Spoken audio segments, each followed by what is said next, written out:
No sé si quieres dejar la cocina ahí o la llevo. Ok, gracias. Estoy poniendo aquí mis notas. Ok, ahí estamos. Muy bien. Bueno, qué bendición congregarnos una vez más en vivo y a todo color acá.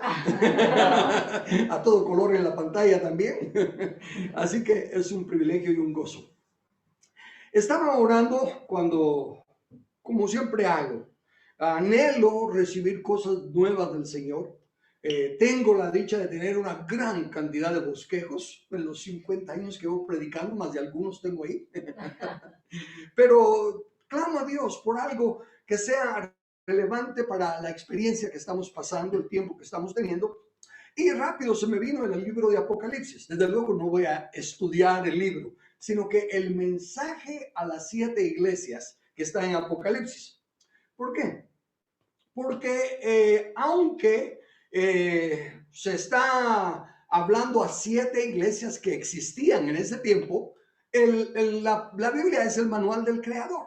Por lo tanto, la aplicación para cualquier tiempo, en cualquier lugar, cuando hay una situación semejante, está presente. Y en nuestro caso, especialmente ahorita, que es una situación mundial, con mayor razón, la palabra de Dios tiene que tener relevancia. Y lo lindo del caso es que aunque Apocalipsis es un libro de consuelo, es un libro de consuelo a la gente que está sufriendo, a los cristianos que están sufriendo. Lo que me llamó grandemente la atención, y por eso quise comenzar por ahí, es el hecho de que están, perdón, aquí está algo. Eso que está ahí, está aquí, si eso es lo que te está estorbando. No, ok, va, ok. Entonces, el hecho de que el pueblo está pasando una situación difícil y Dios les está pasando la palabra para hacerlo un mensaje que ya puedan recibir de consuelo. Pero note lo que hace, le escribe a las iglesias y les escribe para darles dirección. Dice aquí, no voy a estudiar... Ciérrame la puerta porque contaba con el auditorio de esta mañana. Ok, no voy a hacer un estudio del libro, por lo tanto voy a saltarme la introducción y voy a entrarle al primer mensaje de las 7 iglesias. Y el punto que estoy haciendo es este. En un momento de situación como estamos mundialmente, Dios a quien se dirige, a quien le pide que preste atención y que se autoexamine, es a la iglesia. No empieza a decir aguántese de ese condenado de Nerón ni nada de eso, sino que le habla a las iglesias. Así que voy a ir directo a lo que tiene que ver con la iglesia. Y en el capítulo 1 de Apocalipsis, el versículo 20 dice: el misterio de las 7 estrellas que has visto a mi diestra y de los 7 candeleros de oro. Las 7 estrellas son los ángeles de las 7 iglesias y los 7 candeleros que has visto son las 7 iglesias. Quiero comenzar ahí por el hecho de que, en primer lugar, el número 7 significa completo o perfecto. Quiere decir que este mensaje a las 7 iglesias es un mensaje completo a todas las iglesias, pero no es solo una deducción del número. Al final de cada porción, él va a decir, oigan las iglesias, en plural. Déjeme repetir eso para que quede claro. Aunque esto está dirigido a una iglesia, las características, los acontecimientos se pueden aplicar a todas las iglesias. Muy bien, el número 7 entonces significa completo. Estrella. La estrella en la Biblia simboliza líderes, personas en eminencia. Pero entonces cuando habla de caer estrellas, habla de que se viene un liderazgo para abajo, ya sea de una persona o de una nación o de un rey. Entonces estrella significa alguien en eminencia. Y en este caso, Jesús mismo interpreta que las estrellas representan a los ángeles de cada iglesia.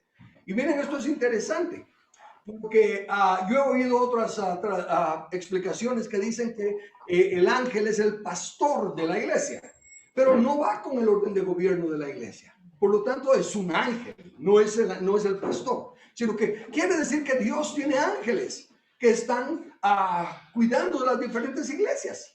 Prueba de ello o ejemplo de ello es que en Daniel capítulo 10, versículo 21, dice Gabriel, que está hablando con Daniel, le dice: pero yo te declararé lo que está escrito en el libro de verdad, y ninguno me ayuda contra ellos, sino Miguel, vuestro príncipe. ¿Mm? Y en el capítulo 12, versículo 1 dice: en aquel tiempo se levantó Miguel, el gran príncipe que está de parte de los hijos del pueblo. Entonces sí, es un ángel al que le está diciendo Dios, al ángel de la iglesia le está dando el mensaje. Primer mensaje, y creo que es el único que voy a tocar, porque ahí van a ver las implicaciones. Apocalipsis 2, versículos del 1 al 7. Escribe al ángel de la iglesia en Éfeso, el que tiene las 7 estrellas en la diestra, el que anda en medio de los 7 candeleros de oro, dice esto: yo conozco tus obras y tu arduo trabajo y paciencia, y que no puedes soportar a los malos, y has probado a los que se dicen ser apóstoles y no lo son, y los has hallado mentirosos, y has sufrido y has tenido paciencia y has trabajado arduamente por amor de mi nombre y no has desmayado. ¡Wow! ¿Qué es eso? Una carta de recomendación bien extensa y bien específica, bien linda. Pero continúa diciendo, pero, y se recuerdan lo que hemos dicho de los peros, ¿verdad? Un pero se echa abajo todo lo de atrás. Ya hacen grandes cosas. Naamán, general del ejército de Siria, valiente, poderoso, pero leproso. Entonces aquí dice, le da toda esa señal de lo tremendo que es esta iglesia. Dice, pero tengo contra ti que has dejado tu primer amor. Le acaba de decir, has hecho un montón de cosas por amor de mi nombre. Y ahora le dice, pero has dejado tu primer amor. Recuerda pues, por tanto, de dónde has caído y arrepiéntete y haz las primeras obras. Pues si no, vendré pronto a ti y quitaré tu candelero de su lugar si no te hubieras arrepentido. Pero tienes esto, que aborrecen las obras de los nicolaitas, las cuales yo también aborrezco. El que tiene oído, oiga lo que el Espíritu dice a las iglesias. Le está escribiendo a eso, pero dice a las iglesias, en plural. Al que venciere, le daré de comer del árbol de la vida, el cual está en medio del paraíso de Dios. Me llamó grandemente la atención que Dios, por medio de su Espíritu y de Juan, a quien primero se dirige es a Éfeso. ¿Se recuerda? La epístola a los Efesios es una que está más llena de enseñanza, más llena de doctrina, ahí es donde Pablo habla más del misterio escondido. Y ellos son los que están bien equipados a tal grado que ningún apóstol les da todo con el dedo, ¿verdad? Descubren lo que son mentirosos. Entonces Dios comienza, para mí, poniéndonos a la iglesia más fuerte, a la iglesia que está mejor equipada, a la iglesia que ha recibido mayor luz, que ha tenido la constante influencia de Pablo. Y por lo tanto, pienso que esta mensaje primero es para llamarnos la atención a el que piensa estar firme, mire que no caiga. Porque entre las iglesias se dieron cuenta de todo lo que leímos al principio. Pero el Señor les dice, el que piensa estar firme, mire que no caiga. Bien, entonces enfoquémonos primero en la carta. Has sufrido, has tenido paciencia y has trabajado arduamente por amor de mi nombre y no has desmayado. Dios no los está acusando de nada malo. No les dice como a las otras, vamos a ver, tienes a Jezabel, tienes a Balaam, tienes un montón de otras cosas ahí. Aquí no les está diciendo, estás malo en esto. Les está llamando la atención a negligencia, no a pecado. Mas tengo contra ti que has dejado tu primer amor. Ahora, primer amor, por muchos años en la iglesia, yo escuchaba que decían que era el amor del recién convertido. Cuando uno se convierte, está tan enamorado de Dios y quiere todo, pero luego, conforme va creciendo en la iglesia, se olvida de ese primer amor. No. Ese no es así, porque el primer amor siempre es amor egoísta. ¿Por qué? Porque uno se convirtió por beneficio, uno se convirtió por lo que iba a recibir y todo lo demás. Es el amor verdadero, es el amor ya que es más de conciencia, que es más de convicción, no de emoción, no de pasión. Y el primero aquí no es primero en orden cronológico, sino que es primero en importancia. Y ahí es donde Dios los está regañando, porque le dice, ustedes están haciendo tremendas cosas, son una iglesia ejemplar. Seguro que las demás iglesias han de referirse a ustedes como, wow, saben lo que está pasando en Éfeso, ¿eh? Pero han dejado lo más importante, han dejado el amor principal. Y ahí es donde yo quiero llamar nuestra atención también a nuestros días. La sencillez de la palabra de Dios. Porque Dios ya dijo claramente en Deuteronomio 6, 5 y 6, que ustedes me han oído, que lo cito mucho, que el primer amor es de importancia. Dice, y amarás a Jehová tu Dios de todo tu corazón. Puede ser algo más importante que amar con todo el corazón y de toda tu alma, vaya, para que estemos seguros de que es un amor completo y con todas tus fuerzas. Ok, entonces como yo digo, cuando ya se ha dado todo el amor, ya se ha dado toda el alma, ya se han dado todas las fuerzas, ¿qué más se puede dar? ¿No? Ya no se puede dar nada. Capten eso. Ya no se puede dar, ya no se puede hacer más. Pero el punto sigue siendo que Dios nos llama a ser antes que hacer, a tener antes que dar. Están hablando de nuestra persona. Por eso continúa diciendo, y de todo tu corazón. Y luego dice, pero estas palabras que yo te ordeno estarán sobre tu corazón y sobre tu alma y tus pensamientos. Quiere decir que nosotros le damos todo lo que creemos y sabemos dar. Pero aún ahí, cuando Dios dice algo que mi corazón no entiende, que mi corazón hasta le afecta. ¿Cómo que agarro el cuchillo y mato a mi hijo? Eso no cabe en mi corazón. Algo que mi mente no puede razonar. Pero si Dios lo dice, ese es el primer amor. Jesús nos lo explicó cuando dijo...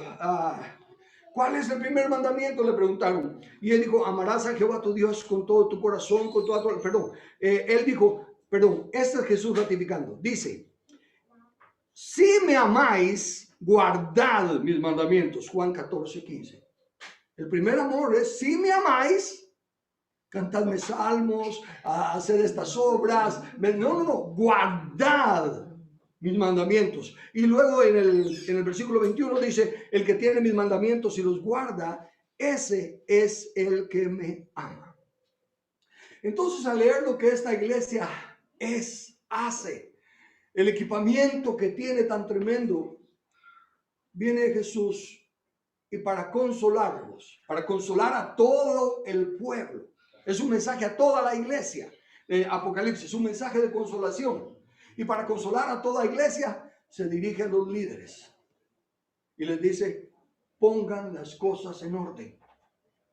Han dejado lo principal. Es como cuando Jesús le dijo a los fariseos, esto es necesario hacer, sin dejar de hacer lo que han estado haciendo. Pero ustedes ahorita se dan el gran lujo de que han estado haciendo esto y esto y esto, pero han dejado lo que era necesario. Y aquí Jesús le está diciendo, es a la iglesia. Están ustedes confiando hasta cierto punto en la madurez que tienen, en el conocimiento que tienen y que no los pueden engañar. Y este es el primer llamado que yo recibo de esta carta de Dios a nosotros, diciendo, crezcan en conocimiento, crezcan en sabiduría, crezcan en acercarse más a Dios y ser a los ojos de todos los demás muy maduros, muy espirituales. Pero entiendan que nunca estaremos en una condición en la que podamos bajar la guardia o pensar que podemos valernos por nosotros mismos.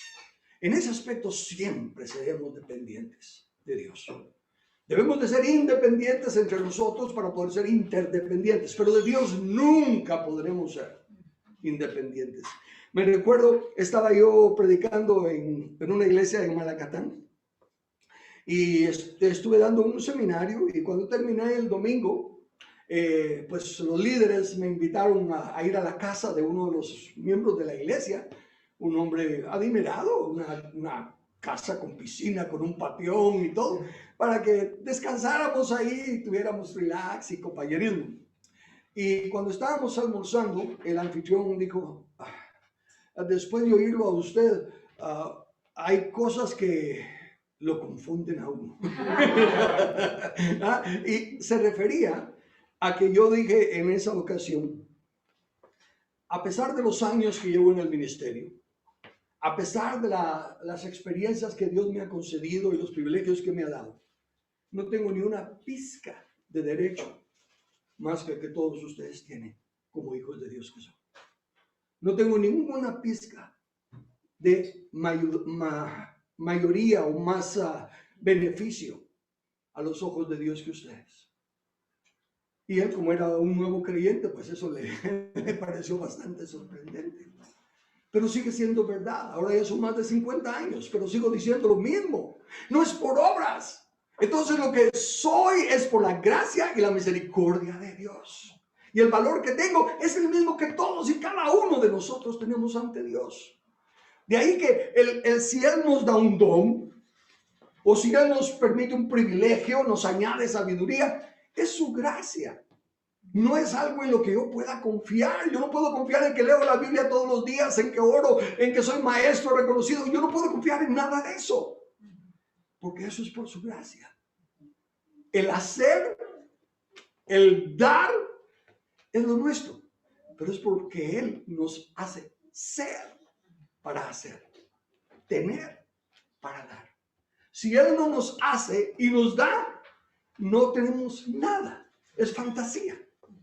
Es pura apariencia. Y eso le estaba pasando a esta gran iglesia. Estaban convencidos, no, ¿qué apóstol vas a hacer vos a la porra? Estaban bien seguros de su conocimiento. Y estaban haciendo grandes obras. Y seguramente, definitivamente, que los perseguían y los atacaban porque se ha sufrido y has tenido paciencia. Estaban haciendo y dando, haciendo y dando. Pero Jesús les dijo, hay que regresar a hacer. Antes de hacer. Has dejado tu primer amor. Ya no es la plena confianza en Dios. Y eso es lo triste. Lo triste cuando se adquiere conocimiento. Cuando empieza el conocimiento a cuestionar la palabra de Dios. Me platicaba con un joven que estábamos hablando y salía con unas cosas, ¿verdad? Y siempre de esta regla y este principio y todo. Y yo le dije, mira, déjame hacerte una pregunta porque por todo lo que estamos hablando y todo. Has dicho y se ha dicho que soy un maestro. ¿Cómo funciona entonces el don de maestro aquí? El de maestro de Efesios 4. Y él me dijo, yo no lo entiendo así. A tal grado, pues, que al tener ya conocimiento, porque ya tenía como 6 años de estar estudiando teología y entonces otros principios y todo, al ya tener conocimiento, hasta se empieza a cuestionar la sencillez de la palabra. Él mismo constituyó a 5 para edificar a los santos, pero ahora ya no se busca en los 5 ministerios para edificación, sino que un apóstol, un doctor en teología, el conocimiento. Y esta iglesia estaba tremenda en conocimiento, pero había dejado su primer amor, la sencillez y la total dependencia en Dios. La otra cosa le dice, por tanto, es necesario que te arrepientas. ¿Y cómo vas a evidenciar que te estás arrepintiendo? Haz las primeras obras. Y ahí sí está hablando de primeras obras. Entonces ahí sí está haciendo de hacer. Haz las primeras obras. ¿Y cuál es la primera obra que el Cristo resucitado le dio a su iglesia?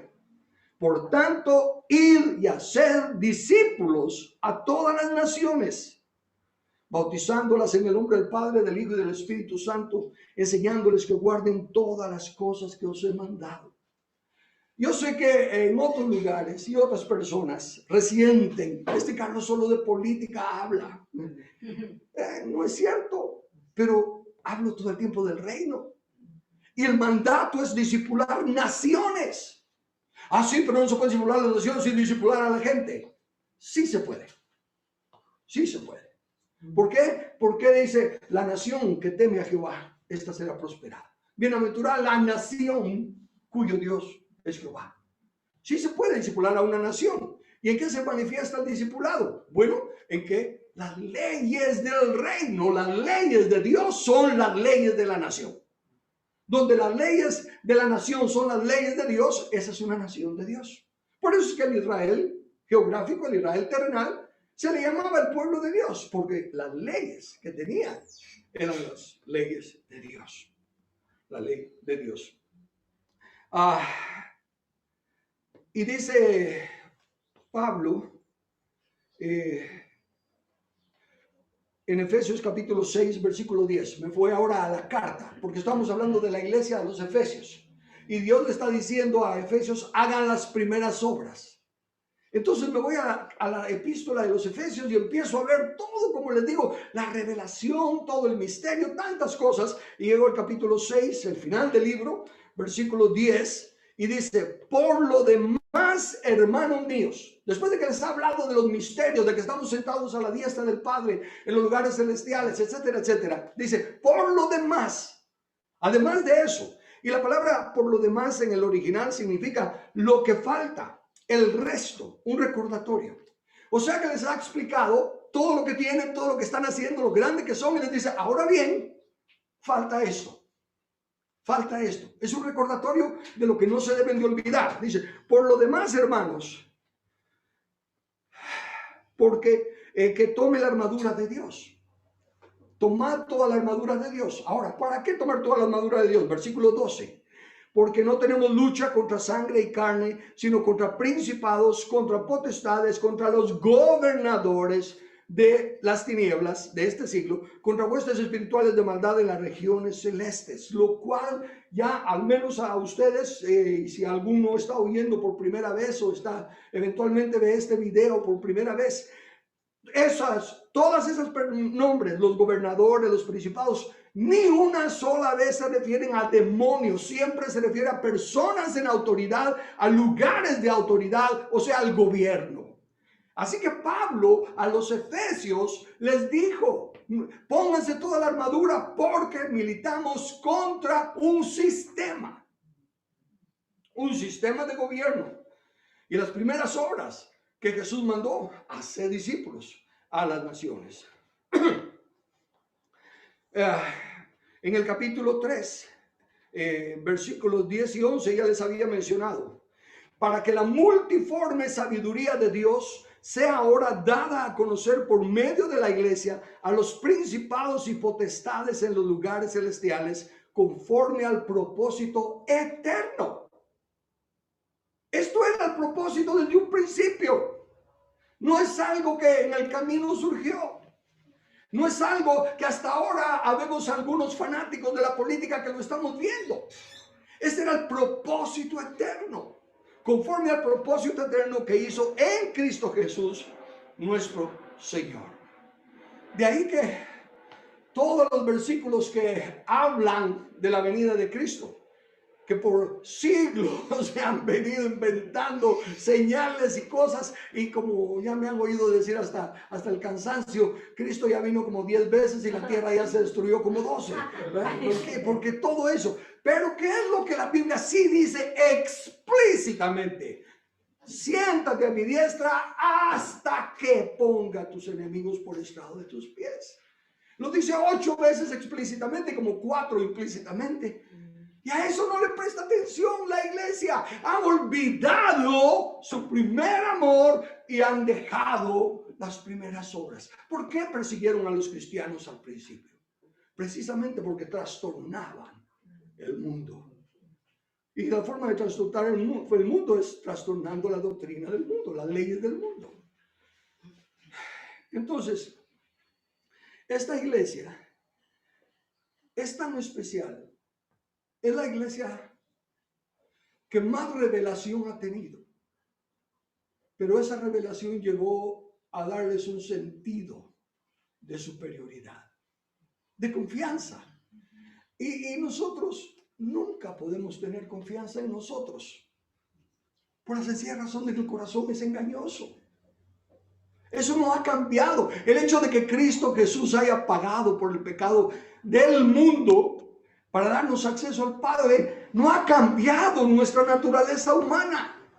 Seguimos con las tendencias carnales. Es una batalla constante. En otras ocasiones me han oído decir al único enemigo al que no se le gana la guerra, solo batallas, es a la carne. Es el peor enemigo, es el que se disfraza de yo, ¿verdad? Y nos hace creer el montón de cosas que realmente no son. Y entonces nos hace, y nunca la carne, a menos que sea influenciada por el diablo en personas de poca autoestima. En personas de poca autoestima, pues no servís para nada, no podés, y esto y lo otro, ¿verdad? Pero en los que por la misericordia de Dios estamos caminando en la gracia, entonces nos tiene que llevar al otro extremo. ¡Qué revelación! ¡Sos especial! ¿Eh? ¿Qué va a hacer la iglesia sin vos? Y es el mismo ataque, el mismo enemigo, llevándonos de un extremo a otro. ¿Se recuerdan lo que he dicho del Tarzán espiritual? Viene el bejuco de un lado a otro. Y mucho está pasando esto. Por eso la iglesia no crece, la iglesia no madura porque está desechando lo que Jesús dejó para equipar a la iglesia. Él mismo constituyó a unos para la edificación del cuerpo de Cristo. No constituyó doctores en teología. No constituyó todas las especialidades de doctrina. Tampoco constituyó carismáticos con señales y prodigios. Él constituyó 5 ministerios para equipar a los santos. Y eso se ha desechado. Por eso es el Espíritu Santo el que me motivó a regresar al estudio del orden de gobierno en la iglesia. Porque aquí en Apocalipsis, para traerle consuelo al pueblo ante los ataques de Nerón, ante las persecuciones, ante los asesinatos, cuando los queman, los echan a los leones, para traerles consuelo en medio de esas cosas, es que el Señor le está diciendo a la iglesia: vuelvan a su primer amor, vuelvan a hacer las primeras cosas, las primeras órdenes que fueron dadas. Yo no estoy en contra del estudio, no estoy en contra de las herramientas bíblicas. Ustedes me han oído. De hecho, he platicado con un hermano recientemente, uno de los que he tenido la dicha de haber discipulado y que ahora están haciendo una obra grande en otro lado. Y hablaba del conocimiento, de lo que el Señor estaba haciendo a través de él. Y él me decía: Carlos, estoy simplemente enseñando lo que aprendí de vos. Por el otro lado, platicamos con otra persona, Lili y yo, y nos decía: es que eso sería regresar otra vez a lo mismo. Ya hemos oído tanto eso. Ahora necesitamos carne, necesitamos más. Y la Biblia no dice necesitamos más, la Biblia dice preguntar por la senda antigua. Pero cuando ya no se valora la sencillez de la palabra, sino que se deja llevar por los títulos y por el conocimiento humano, esto pasa. Sigue en esta carta. Y dice el Señor, después de que les ha dicho el pero, añade algo. Dice: pero tienen una cosa más que se me olvidó decir en mi lista. Eso no lo dice el Señor, yo le estoy traduciendo así. Porque primero les dijo todo lo lindo que eran, luego les dijo: pero tengo con ustedes tal y tal cosa, y luego hace un sándwich de cosas buenas y termina con una cosa buena. Pero dice, pero déjame regresar al texto porque no es memoria, no me lo sé. Dice: pero tienes esto, que aborreces las obras de los nicolaitas, las cuales yo también aborrezco. Miren eso, si Dios lo aborrece, tenemos que prestarle atención. Así que me fui. Yo no sabía nada de los nicolaitas. Como les digo, yo no es que por el hecho de leer la Biblia todos los días me sé todo, sino que cuando Dios llama la atención a una palabra, cuando Dios llama la atención a una cosa, ahí es donde me pongo a estudiarla para aprender más. Todos los nicolaitas, agarré en los comentarios, porque no, en la Biblia por sí sola no me dice nada, solo aquí en Apocalipsis he leído los nicolaitas, no sé qué son. Y entonces dan varias explicaciones, que eran agnósticos, que eran esto, que eran lo otro, pero cabe la casualidad, al menos como en los 5 comentarios que yo leí, que los 5 autores dicen, se supone que es posible que ninguno dice con certeza, esto eran los nicolaitas. Pero entre las definiciones, la que yo tomé es la que se basa en el significado de la palabra. No otra cosa, sino que el significado de la palabra. Dice, otros han enfatizado el significado fundamentales de las palabras que componen el nombre nicolaitanos. Nicao Laos.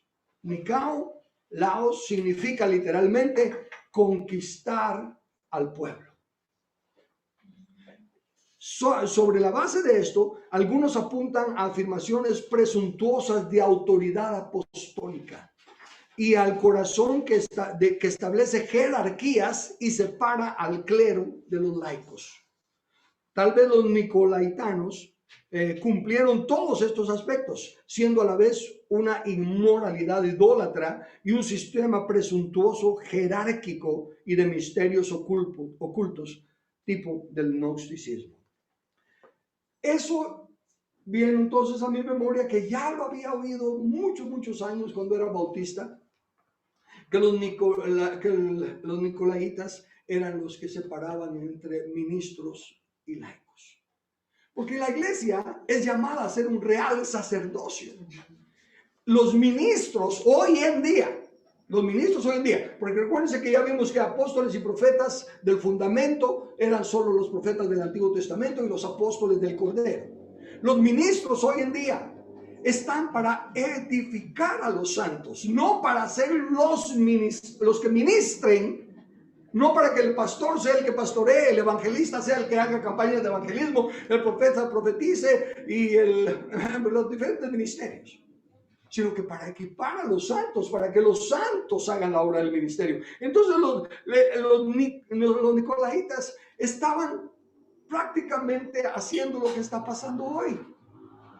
Si viene este hermano sin ningún título, pero viene este otro con un título, se le cree más al que tiene el título. Ya empieza esa jerarquía por la información. Pero mire, alguien que se convierte a Cristo hoy y se convierte y quiere ser el mejor cristiano y se mete al seminario mañana, y en 1 año, 2 años, 3 años va a tener mucho más conocimiento teológico que todos nosotros llevamos en tantos años, y vamos a ser nosotros los ingenuos, ¿verdad? Los que estamos ahí con la boca abierta ante todo el conocimiento que tiene. No funciona así. No funciona así. Es el Señor el que añade. Y es el Espíritu el que guía. Al ya depender del conocimiento, se desechan los dones del Espíritu. ¿Para qué Espíritu Santo si aquí tenemos ya un montón de teólogos y todos los demás que le pueden decir a uno lo que significa? Entonces, también dice el comentarista Barclay, los nicolaitanos, como todos los engañadores que provienen del cuerpo de Cristo, esto es importante, provienen del cuerpo de Cristo. ¿Se recuerdan de dónde viene la levadura? La levadura viene de la misma masa, pero es la que se corrompe y luego corrompe todo. Los nicolaitanos, como todos los engañadores que provienen del cuerpo de Cristo, afirmaron no que estaban destruyendo el cristianismo, sino que estaban presentando una versión mejorada y modernizada del mismo. O sea, con la nueva luz que hay, ya tenemos que salir de lo antiguo, ya de las cavernas. Ahora estamos en una edad más avanzada, más iluminada. Ahora acabo de ver ahí en Facebook, antes al estar aquí con el compu, de que la iglesia esta, la que Hillsong, eso que sea de muchos tantos, que otra iglesia se está separando también por pecado y todo lo demás.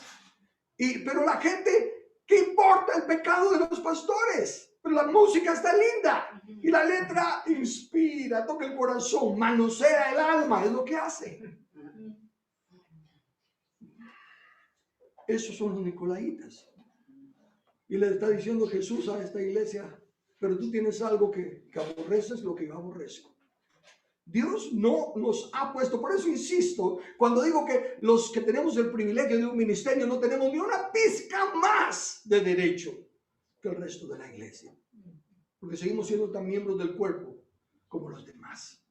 Y Jesús aborrece cuando se empiezan a hacer las separaciones. Y si fuese, y solo al tomar eso, imagínense cómo va a dejar al Señor, si Él aborrece el nicolataísmo, que haga la diferencia, ¿cómo va a ser posible que haya una Biblia que el pleno no podamos entender solo los iluminados? Pero al desechar la sana doctrina y la sencillez de la palabra, es que se cae en estos errores. Por eso insisto, el mensaje de Apocalipsis a la iglesia más fuerte, a la iglesia más tremenda en doctrina y conocimiento. El primer mensaje, y cuando el Espíritu Santo pone en orden las cosas, si pone este mensaje primero es porque es el más importante. Si no se vence esta barrera de la pretensión de conocer y por eso rechazar la sencillez de la palabra, de nada van a servir los otros mensajes. Algo como con las parábolas del reino. Si no entendéis la primera, no vas a entender las otras. Lo mismo está diciendo aquí. La iglesia hoy en día se ha involucrado tanto en el aspecto de conocimiento. Claro, crecer en la gracia y el conocimiento, añadir a vuestra fe virtud, a la virtud conocimiento, en fin, claro que tenemos que crecer, pero en el conocimiento de la Biblia, según el Espíritu Santo acomoda lo espiritual a lo espiritual, precepto tras precepto, punto tras punto, no un conocimiento de las herramientas, y ese es el gran problema. Los que tenemos la dicha de haber conocido la Biblia, cuando yo ya oí de las herramientas, hasta escribí un librito, ¿no? Como escudriñar las escrituras y hablando de la importancia de las herramientas, pero porque llegaron a hacer eso, herramientas. No cambiaron nada de mi doctrina, sino que me enseñaron a verla con más claridad y con más amplitud. Pero cuando se mete a alguien que no tiene la base primero de la doctrina fundamental arraigada en su corazón, entonces se va a dejar llevar por lo que lo hace famoso. Por ejemplo, las personas que hacen señales y prodigios, a las que Dios usa con milagros. Si Dios ya no las usara, ¿qué tienen? Muchos de las iglesias grandes, de los movimientos grandes, en los últimos, no sé cuántos años, 30, 50 años, vayamos, fue porque surgieron personajes carismáticos y rápido empezaron sus congregaciones y son grandes predicadores. ¿Y qué está pasando? Está empezando a salir los problemas matrimoniales, las divisiones, sus deudas y todo lo demás, y su carácter se viene abajo. Ahora que ya no son tan famosos los movimientos de andar de señales y todo lo demás, aullando y ladrando como perros bajo el poder del espíritu, tirándose al suelo y todo eso. Ahora que ya no es famoso eso, ¿dónde están esas personas? Ya. Y los que se quedaron en esas iglesias, porque les gusta que les manoseen el alma y que les digan que todo va a estar bien a pesar de que no cambia, a pesar de que no hay un mensaje de arrepentimiento. Y quiero llevar al final, dice al que venciere. Al que venciere, no dice que guerra, no dice que batalla, pero el final, la recompensa, es la que me llama la atención, porque dice, al que venciere, le daré a comer del árbol de la vida, el cual está en medio del paraíso de Dios. Y nos regresa al principio. Al principio solo dos árboles se mencionan por nombre, el árbol de la vida y el árbol del conocimiento del bien y del mal. Pero para participar del de la vida, no hay que meterse con el conocimiento del bien y del mal. Entonces, para mí, el que venciere es el que venza su orgullo. El que se venza esa autoconfianza y esa creencia de que por lo mucho que ha estudiado, ahora tiene más seguridad. La seguridad no está ahí. Dios le dijo a Josué, esfuérzate, sé valiente para pelear contra los filisteos, los amalecitas. No. Sé valiente para cuidar de guardar las palabras que yo te mando. De ahí que el mensaje para nosotros como iglesias en todo el mundo es para los que tenemos el privilegio de enseñar y desde luego para ustedes, porque la Biblia les dice, Jesús les dice, escudriñen las Escrituras, miren que no los engañen, ponen la responsabilidad en los oyentes y nos ponen la responsabilidad a los que predicamos, de que por estas palabras que estamos hablando, lo que aprobamos o lo que detenemos, vamos a dar cuentas. Carlos, ¿por qué no les enseñaste esto? Voy a tener que dar cuentas de esto. ¿Y por qué les enseñaste esto? Voy a tener que dar cuentas de esto. Y eso es lo que está diciendo aquí, al que venciere. Al que venciere esa sed de conocimiento intelectual, esa autoconfianza, creyéndole al corazón engañoso de que porque se tienen estos principios o estas herramientas, al que venciere, entonces a él le daré a comer del árbol de la vida.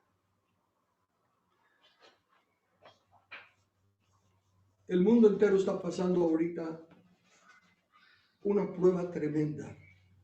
No es la enfermedad, no es la falsa pandemia, eso no es prueba. Ese es uno de los instrumentos que el enemigo está estudiando para manifestar el estado ignorante, engreído y presuntuoso de la iglesia. Porque siguen proclamando, no es tuya la batalla, es del Señor. Caerán a tu lado 1000 y 10,000 a tus diestra y todo lo más. Y no se dan cuenta que una mentira, como Adán no se dio cuenta, que una mentira sutil le hizo perder todo lo que tenía. Y ahí que el gran problema que tenemos es que se está evidenciando Oseas 4:6. El pueblo desecha el conocimiento de Dios.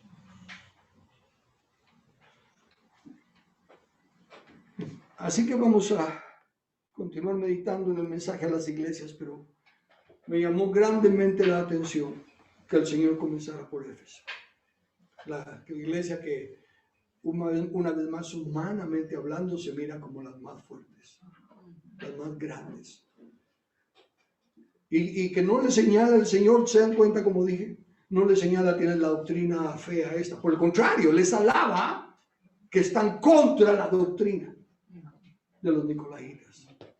Pero habían dejado su primer amor, que el primer amor es tenemos que tener siempre la palabra de Dios. Nunca alcanzaremos un conocimiento suficiente para ya no necesitar la palabra de Dios. Y tenemos que volver a las primeras obras.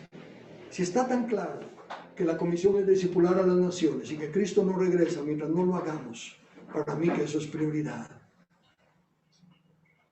Y si dice que nos tenemos que poner la armadura, toda la armadura, porque no estamos batallando contra demonios ni contra humanos, sino que contra sistemas de gobierno, también lo veo prioridad. Y si dice que en estos tiempos la multiforme sabiduría de Dios se tiene que dar a conocer a los gobernantes por medio de la iglesia, también lo veo prioridad. Que el Señor ilumine nuestro entendimiento, que las personas que puedan ver este video más adelante, que los pastores que puedan oír este video más adelante, se den cuenta de que el llamado primero que Dios hace para consolar a su iglesia en medio de una pandemia como la tribulación que ellos sí estaban pasando, es un llamado de atención a los líderes, a la iglesia, para que se vuelvan a los primeros caminos. Oremos. Amado Padre Celestial, exaltamos tu nombre. Cada vez, Señor, que meditamos en esto, tenemos que darnos cuenta cuán grande es tu paciencia para con nosotros, cuán negligentes somos en acatar la sencillez de tu palabra. Perdónanos, oh Señor, especialmente a los que tenemos el privilegio de enseñar, porque si no hay conocimiento es que no estamos haciendo nuestra tarea bien. Y ayúdanos a volvernos, oh Señor, a la senda antigua, a enseñar tu palabra y nada más que tu palabra, que es la única inspirada, la única viva, por lo cual no pueden haber reglas que la interpreten porque es viva y no se queda estable. En cambio, la letra muerta no puede seguir al espíritu de tu mensaje. Repréndenos a quienes nos tengas que reprender, Señor. Fortalece a los que te necesitan, ya que los que nos oponemos velar por sus almas no lo hemos hecho. Y que tu gracia sobreabunde para que venga ese avivamiento y se levante una generación que crea tu palabra y que tome el discipulado de las naciones en serio. En el nombre del Rey Jesús te lo pido. Amén y amén.